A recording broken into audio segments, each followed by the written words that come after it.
श्री शिवाय नमस्तुभ्यम।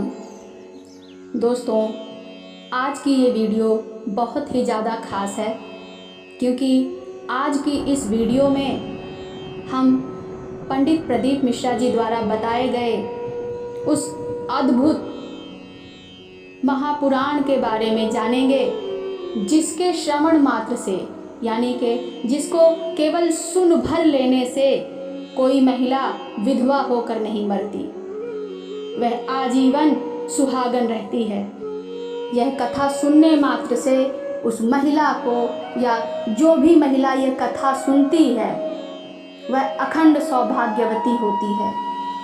पूज्य गुरुजी ने एक कथा के माध्यम से बताया कि एक बार तुमरुका जी चंचुला देवी, जिसका कि पति मर चुका था, जो कि विधवा थी, उसको शिव महापुराण सुना रहे थे और शिव महापुराण सुनाकर अत्यंत खुश हो रहे थे, अत्यंत ही आनंद की अनुभूति कर रहे थे। इसका क्या कारण था? कारण यह था कि यह वह महापुराण था जिसको सुनने से अगर किसी का पति मर भी गया है तो भी उसे अखंड सौभाग्यवती होने का सौभाग्य प्राप्त होता है।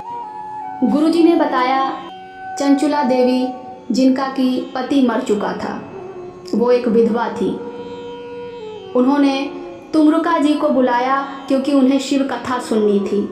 तो तुमरुका जी चंचुला देवी को शिव कथा सुना रहे थे।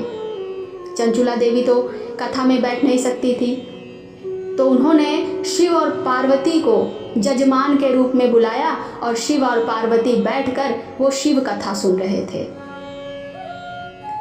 तुमरुका जी ने जब कथा सुना दी तो वो बहुत प्रसन्न थे। उनकी आनंद की अनुभूति नहीं थी क्योंकि वह शिव कथा का बखान कर रहे थे। इसके बाद माता पार्वती ने शिव जी से कहा कि दक्षिणा दीजिए। शिव जी बोले सौभाग्यवती भव।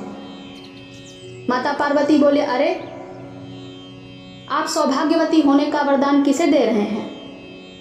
चंचुला तो विधवा है, उसका पति तो पहले ही मर चुका है। तो भोलेनाथ बोले कि तुमने मुझे कहाँ बताया कि किसको वरदान देना है, किसको दक्षिणा देनी है? तुमने तो यह कहा कि दक्षिणा दो, तो मैंने दे दी। तुमने नाम कहाँ लिया कि तुमरुका जी को देनी है? अब तो मैंने दे दिया। और तुम परेशान क्यों होती हो? ये कथा श्रवण करके उठने तो दो। जैसे ही वो कथा श्रवण करके उठेगी उसकी मांग में सिंदूर सज जाएगा। ये शिव महापुराण जो भी महिला सुनती है वो अखंड सौभाग्यवती होती है। इसको अगर कोई कन्या सुनती है, अविवाहित कन्या, तो उसको उत्तम वर व उत्तम परिवार प्राप्त होता है।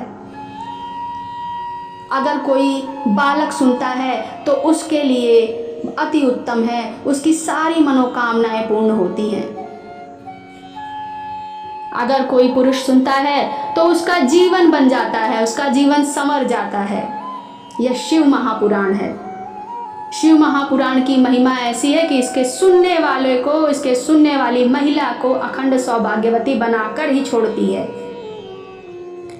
यह शिव महापुराण की कथा अगर वैधव्य नारी भी करवाती है तो अगला जन्म वैधव्य का नहीं पाती है।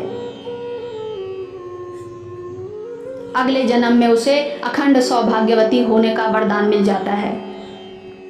और वहीं अगर कोई पुरुष इस शिव महापुराण की कथा को सुनता है तो उत्तम फल प्राप्त करता है। दर दर भटकने वाला भिखारी भी अगर एक बार सच्चे हृदय से इस शिव महापुराण की कथा को सुन लेता है और वो अगर भगवान से कुछ भी ना मांगे, फिर भी भोलेनाथ मेरे भोले उसको सब कुछ दे देते हैं। तो ऐसी है शिव महापुराण की कथा का महात्म्य। ऐसा फल मिलता है शिव महापुराण की कथा सुनने का।